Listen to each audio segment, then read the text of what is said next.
Let's Ghetto go. unit, you know what I mean? Tripe the God, real shit. Gully TV, my nigga for real. My God. Yeah. If you tune into me, you watching Gully TV. This gentleman here was introduced to me as a Canadian hip-hop underground legend. You know what I'm saying? Go ahead and introduce yourself. We're going to get up into this. Again, I appreciate you for dominating my album. Absolutely. You know what I mean? That's love. That's love. You know, I'm Asun Eastwood. I'm coming from Toronto, Scarborough, east side of Toronto. Yeah, man. This is what I do. And P.A. Dre is a man that introduced me to Gully as well. And I've been watching Gully from before that, dog. I'm not front. Like, he outside. He's been doing this DVD thing for a long time.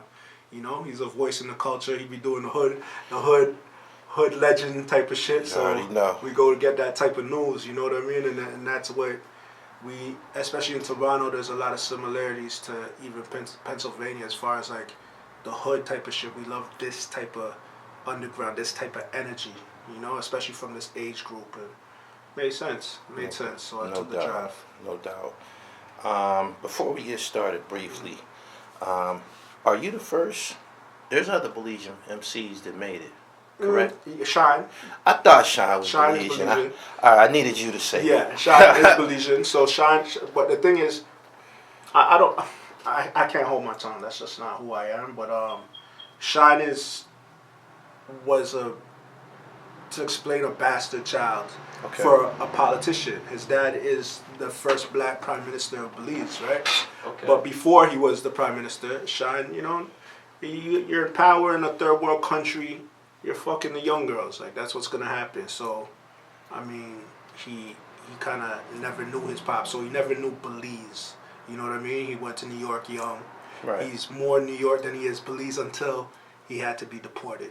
Okay. And that's when he kind of embraced. He didn't embrace it right away. It took him some time. He was really trying to get back to the States, and the Belizean. He tried to petition the Belizean people to get him back here, and the Belizean people didn't know him. Like, yo, who are you? You know. Right. And it was tough, but then he embraced it, and you know, he's now he does a big role in Belize. He actually takes care of the hood over there too. Like, he's doing this thing. That's what's up. Proud. He's proud, and I'm proud of him. Can you give me some history on hip hop in Toronto? Hip hop Toronto. I mean, hip hop in Toronto goes way far back. Like, it's very similar. We're very East Coast, right? So especially with the West Indian influence of Jamaica, like, to me, I don't know if this is controversial or anyone, but reggae is hip hop, right? Like, reggae is before that. That kind of introduces. So when you see someone like KRS-One, that's heavily influenced. Even Africa Bambaataa, maybe we don't say that name too much no more. Yes, but we do. I say it here. Yes, you have to. You know what I mean? He ain't been convicted of that. It's still history, right? It's still part of the history. So, I mean, in Toronto, we have Maestro Fresh West is someone that Americans might know more about, right? Backbone Slide, Mishi Me. There's a clip going around right now with Kane talking about coming down with a girl there, and Mishi Me tore her apart in Toronto. Like, he was embarrassed for her, and he brought her. And that's how Toronto has been skilled. And especially the connection between, you know, every West Indian spot, whether you're talking about Brooklyn, which is very Jamaican, the connection has been there between Toronto the whole time. So, like, all my OGs and stuff are Jamaican, like the Rastas and Dreads, and they have all the connection. If you say some names, it's gonna ring bells all across the board. So it's just how it is. And there's a ton of Belizean community in New York, like all the major cities. How dominant is the Yardie? Dominant. In Toronto. It's dominant. Because we watched right. My the wife internet. is Jamaican. Okay. Right. We see all the gangster shit. Yeah. You've been exposed to that up there? Of course, 100%. It's no different than any other place, but we're more like New York. Like, when I see here, this is like there's a place that my people in Toronto know, like Oshawa and the outskirts. Not to say it's suburb, it's just less population, right? So we're more similar to when I go to New York. We're like a baby New York City, where it's like a high population, high density, and it's super multicultural. It's not necessarily just black and just white. But if you go in the hoods, back when I was growing up, it was predominantly West Indian. So I don't have too many there's not a lot of Belizeans in Canada at all. Even me being Belizean in Canada is rare. Okay. So in Toronto specifically though, it was Jamaicans, Guyanese, Trinidadians, and now the new low class, the new immigrants are the Africans, Somalians, the Turkish, all the people in the war-torn countries, So now it's the same thing kind of happening over again with another demographic, but hey, this is what they do to black people anyway. So most of our housing projects, most of our communities are black, West Indian, and now we're just getting into that third, fourth, fifth generation of Torontonians in Toronto Canadians. So whereas New York or here, y'all are, where are you tracing your roots back to? Maybe Virginia, Mississippi. You know what I'm saying? Yeah. So here, that's like how long, 50, 25, 30 generations. Yeah. Where we have that in Nova Scotia. So the Scotian people are the original black people in Canada. And they're very much related. It's the same people that they brought to Mississippi and Carolinas. It's the same people they brought to Nova Scotia. And even how they speak, even they sound American. It's crazy. All right. History. Speaking of history, I recently watched a documentary called Black Ice. You familiar with it? Oh, for sure. Is that real up there? Yeah. You play hockey? No, I don't play hockey. No. I can't skate. I'm not born in Canada. But that's the way we play basketball in America. Young black guys go up playing hockey. So street hockey was something I played 100%. Getting on the ice, especially being West Indian, that's just not something I did. But we watch it. Yeah. We maintain it's part of our culture. Like a field day, you might go to the ice rink in school. You know what I mean? Yeah. So like one of my schools that I went to was literally next to an ice rink. So that was like a hangout spot. Yeah. And that's in a co-op. That's in a housing area. So it's like it's different, but it's the same. But hooping was everything to us. That was over hockey still. No doubt. Still over hockey. They the Canadian hoopers are putting in work in the NBA now. You feeling that? And SGA from Canada, he's Hamilton, so he's a little bit more suburbs, but we claim him as Toronto still. Corey is someone that he was under me. Like I seen him as a kid. Like he went to the same school, pretty much same area we grew up in. Yeah. Well, I moved a lot, so it's hard for me to say I grew up in one. I went to like 8 public schools before I hit high school. And that's not, when I say 8 public schools, not like because I wasn't in this one, I went one down the street. Right. I'm talking different parts of the city areas. Got it. So by the time I got to high school, I was in Pickering, which is east of Scarborough. And it's a suburb. And that is where Corey and DeVoe Joseph, Corey's older brother, they were killing. I watched him on his senior night do some Kobe shit, like killers, you know? Doubt. Lay the foundation. Okay. To somebody who's from the United States, our perception of hip-hop history in Canada, of course, we would have to mention Kardinal Offishall. Cardinal, absolutely. Have you had any interaction with him? I have a song with Cardinal. Oh, yeah? Yeah. That's dope. Yeah, me and Cardi and Danielson, that's on Bite the Bullet. Cardi embraced us, he helps us here and there. He gives us, not even necessarily help, he gives us advice. Cardi he's reached out, I've performed for him, and he had to Free the City after COVID, the first show after COVID in Toronto, a free concert that was like probably one of the biggest shows I performed at. Right. Dave Chappelle was actually supposed to be there, but he ended up doing like a video thing. Right. And Cardi's the homie, man. Salute Cardi. I just saw him like 2 weeks ago. That's what's up. That's major. I appreciate you elaborating on that. Yeah. What does Drake mean to Toronto? I knew these questions were coming. Yeah, him, Tory Lanez. We about to go. I think Drake is very important to Toronto. All right, and he opened a door as far as mainstream. We've never had a mainstream rapper with that success. Yeah. Before that was Cardi. Absolutely. But also with more the rap, like no one could deny that he can rap. Now there's conflict within that as someone that comes from where I come from. he's not necessarily from the same place that I'm from. Okay. But that also doesn't matter where hip hop is and everything. That's not necessarily a necessity that has to be pointed out. But for me, it has to be pointed out because. But we still rate him. He's still rated as a guy, and we see what he does. And people around him definitely come from the place, you know, that are around him now. Right. Come from those places. So it's love. Drake is very important. Although he took the loss, but he's very important. Oh, and let's talk about that briefly. What do you think about him using that artificial intelligence in the middle of a battle? I thought that was a turning point, personally. I think so. I think for me, the loss was culture. Culturally, he had so many opportunities for me. Was the AI, I could care less.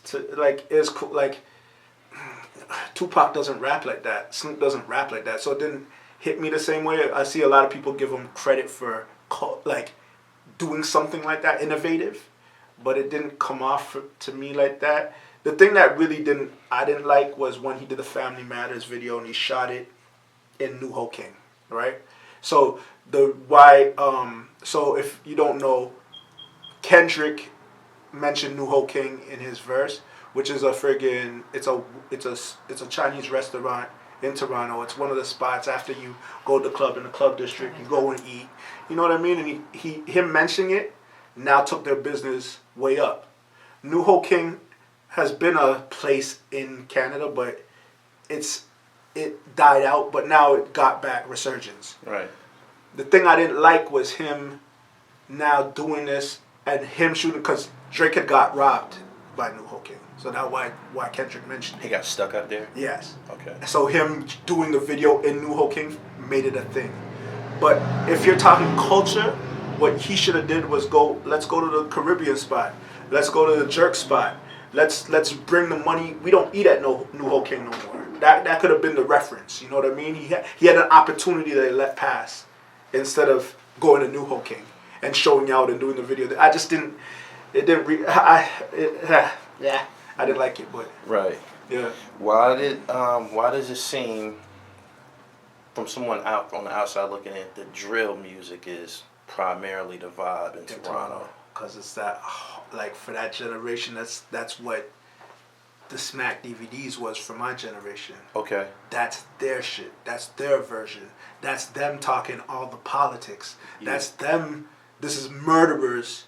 Yeah. That are rappers. Yeah. So that's how they get off. That's their low frequency music. Right. You know, and I think that in the like Brooklyns and in these places like New York has their drill scene, UK has the drill scene. It kind of, accent doesn't really matter. Like a Canadian artist doing a southern genre always never made sense to me because accent means more. Right. It's like if a southern artist all of a sudden wanted to be a reggae, it wouldn't connect. No. Right.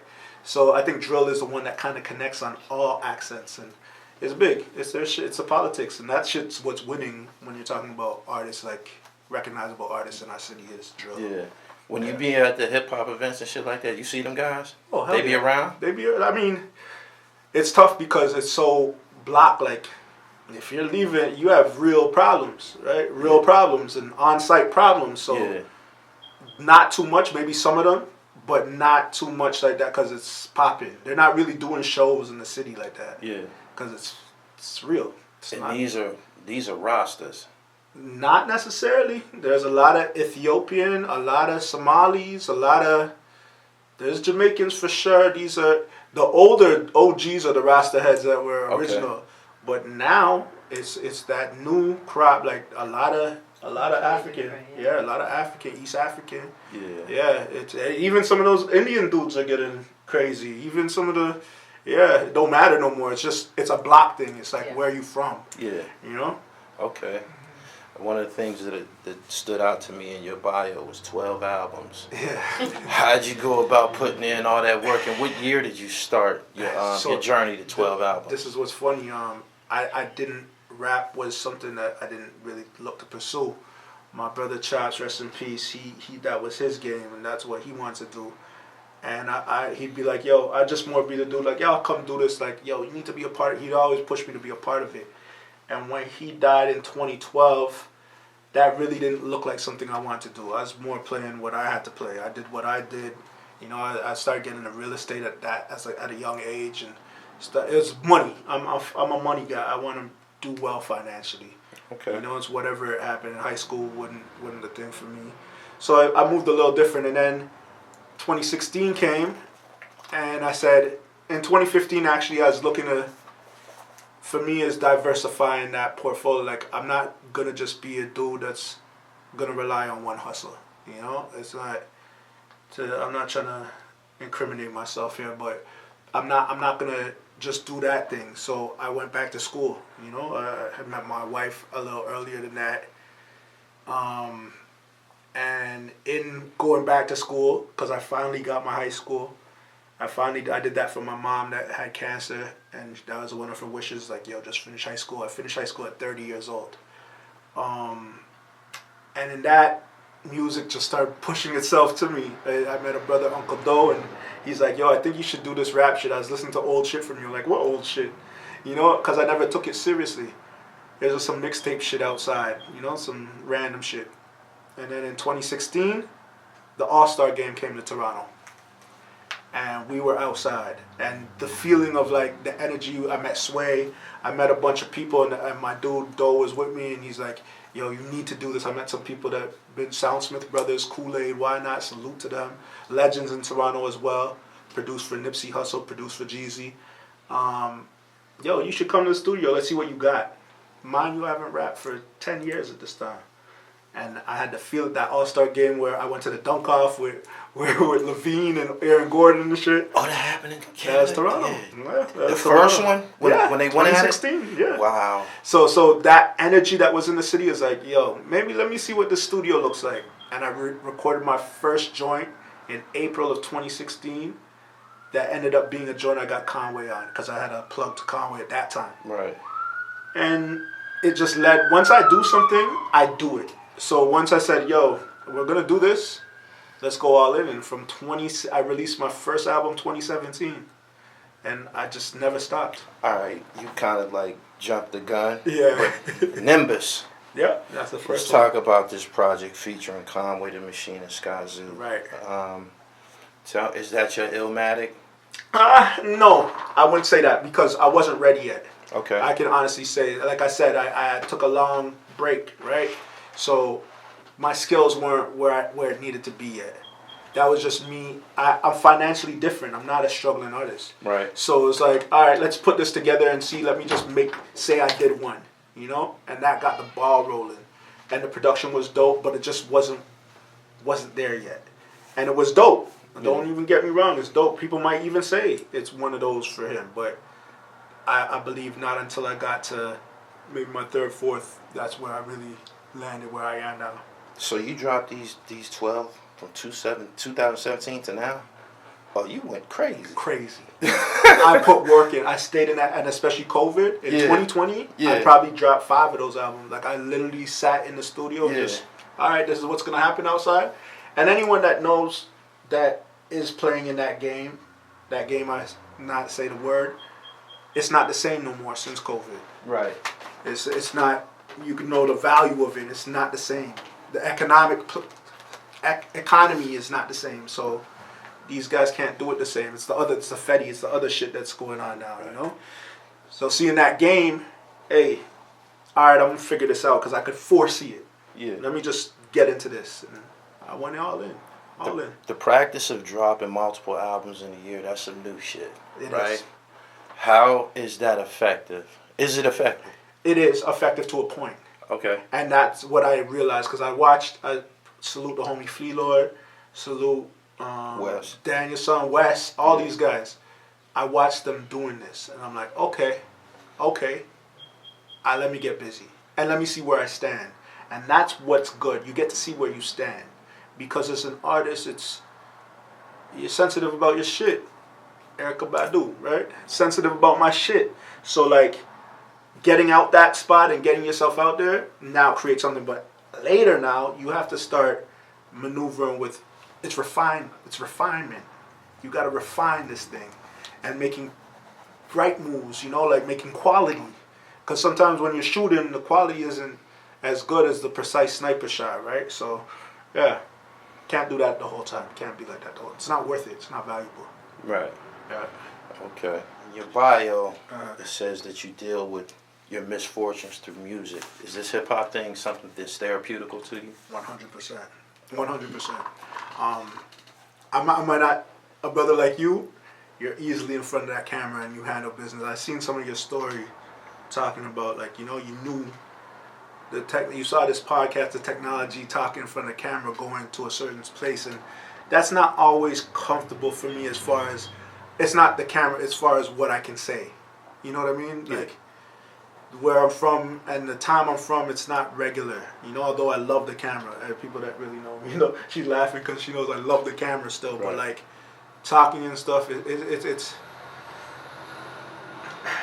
Oh, so y'all still work? Y'all working the with vulnerable, the old school principles? Yes. We don't talk about. Yes. So the vulnerability that I can get with rapping, I saw rap now happening that way, and you see the West, and they talk that talk. I'm like, I know that talk really well. Right. So it kind of gave that, but that's the given. That's a struggle. That's the fight too. Like, I don't want to say too much either, you know. And it's just the trap, the drill shit. You see how it is. It's like, all right, let me get my shit off.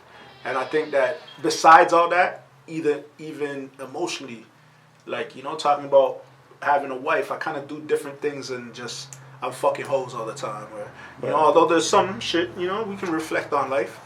But there's also that reality, and I kind of want to build men, you know what I mean? I don't want to just say that this is the only way. Just like when Drake and those guys came out, to that point you had to be a gangster rapper, and they showed that that's not the only way. Yeah. Genuinity is the win. You're genuine, you're going to win. For sure.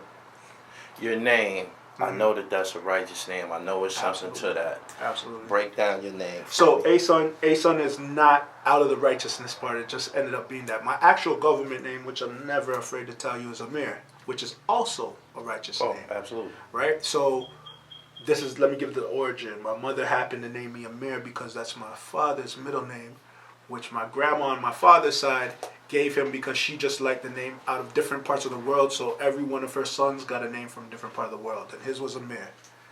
She knew the meaning.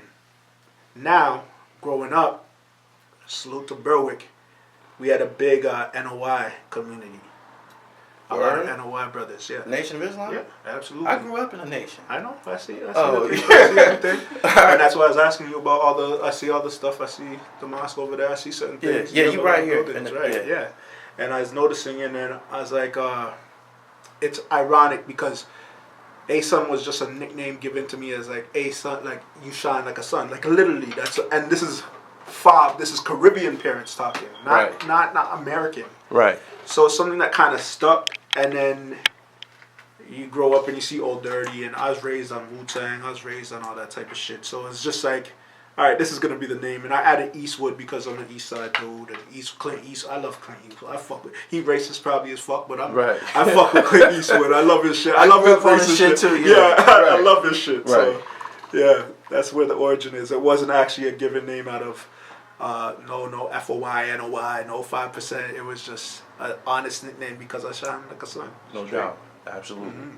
Tell me about your relationship with the cloth. That's a right. That's a brand, a hip hop brand that I feel they haven't got their just due yet. Them is some bad motherfuckers, y'all. Bad. I speak very, very highly of Rochester. Mm-hmm. I rep that Rochester hip hop shit.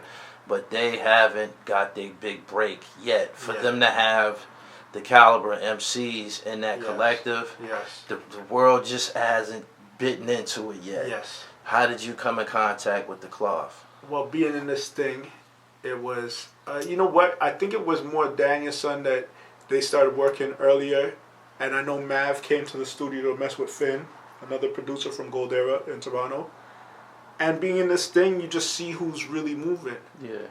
And it was literally one reach out, and just like this. Yeah. Pull up. Yeah. I pull up. Yo, you pull up? How I'm moving, Riggs literally said, yo, I like how you move. And from that point, we recorded a couple joints, and we just always had that. He was supposed to be over. I had a show set up for him in 2020. It was 2022. It's coming right off of COVID. Yeah. But we don't believe in the jab and all that type of shit. And I said, yo, I had it set up sold tickets, hotel, everything. So the cloth And been rocking in Canada? They didn't end up coming over because of they didn't allow him to come over because of the jab shit. Yeah. So it was whatever. But he did come over one time. We had a show that actually got shot up when it happened. So he's never been here and got to perform. Right. As something always happens. So we're going to keep on trying to make it work. Yeah. You know, he's invited me over to LA. It's just certain people, like I said, genuine, it resonates. You cannot defeat that. Yeah. And I picked that up off them. They picked that up off me. And here we are. Like, just a real relationship. The pull-up is very, very essential, man. It separate the men from the boys, man. I tell people that all the time. It does. You know what I'm saying? Like, some people, they think that they can just stand on social media and have a social media rap existence. It don't work like that, man. I be telling my young boys, I tell every one of them, yeah, yo, come. There's supposed to be one right here. Come with me. Yeah. Everything I've done in my life, it has been to generate a real relationship. Has been the pull up. Yeah. Even if we started on the internet, it has been the pull up. Yeah. Matters. Old school principles matter. Yeah. Going out doing shows as a rapper, it matters. Go show up at some spots and pull up and fucking make it work. Right. Hustle. Right. Yeah. Okay. I see that you've dealt with the loss of a brother. You care to elaborate? I put in the bio, it says brother, and I know that confuses people. It's a brother, not my blood brother, but someone I grew up with, somebody like a close brother. Okay. And that's Chops. That's who I mentioned, and I wouldn't be doing this without Chops. That's my brother. That is, even relationships I have that are even great to this day are from him after he passed. Yeah. That's how much we have the same tattoos, the Black Mafia, that shit is our shit. The people in the East that know, they know. That's my guy, man. And I do this. I feel like everyone says, like, since when he passed, it's like, even my rapping took off. It's like, he said, hey, I'm going to give you that gift. Right. A little bit more. You know, it's something spiritual there. So, yeah, rest in peace, brother. Okay. Tell me about this project art, right here. this art piece you delivered to me today. And Let Me Talk My Shit too. This is the second part for the Let Me Talk My Shit series. My brother Wisdom, East End Scarborough brother as well, a legend, also produced this full album, and we called it Let Me Talk My Shit 2, but not number 2, it's TOO. Okay. Because my brother also raps. This guy right here also raps. Okay. And in the first one he just produced, but he's not mentioned in the back. Like, we have Huss Kingpin on this, we have Bub Styles, we have Eddie Kane, we have Tona and JD Era, my two Toronto guys over there. Yeah. So what's not mentioned is a featuring Wiz is on this song, Wiz is on 3 songs, but it's his album as well, so why would he be mentioned as a feature, right? You've literally worked with all of the dynamos that exist within the underground. Yeah. How'd you get down with Huss? Huss is... Who's on PILLMATIC 1. I went to LA. Okay. Pull up. I pull up, right? Pull up, yeah. Pull up in LA. We stopped over at one of the studios. I'm at PA as well, Planet Asia. He's also on PILLMATIC too. Yeah. We're planning to have him in the summer, do some shows. We do the shows too. Like, we he on PILLMATIC 1 and 2. Yeah. PA, yeah, that's my guy. He had a killer on PILLMATIC 2. I listened to the whole album too, by the way. Yeah. Sun City is another dude I grew up listening to. Like, the Max B times. So it was like their version over there. Right. Yeah, I fuck with Sun City. Me and Chops, that's why it's funny. Like, when I see these things, I'll tell her, be like, yo, Sun City is on an album that I'm on. Yeah. Chops would be fucking smiling right now. No doubt. You know, and those type of things matter to me regardless if... This is my time to share that. Yeah. But Huss pulled up in LA. Fucking, I was in the Mondrian. I said, I'm out here. Come check me with my wife. Yeah. With my wife. And we just did the thing and connected. And I fuck with him because he's real. There's people when I told him this to his face. You match how you rap. I could just tell that you've been out here. Right. And I love that. Right. I love that energy. Sin City, that's my man. That's dope. And based on his experiences and him being a veteran, let's say that, right? I'm fat. I didn't want to ask him to get on my album. Right. And that's my man. I didn't want to ask him. You know what I'm saying? You know how that be, right? I know it. And we started constructing the album, and he's following me on Instagram, so he's seeing the dialogue and me talking to people and coming soon and this and this and that. You know what it is. It's your favorite actor's favorite actor, Hassan Johnson, and I'm with the one and only Gully TV. You already know what time it is.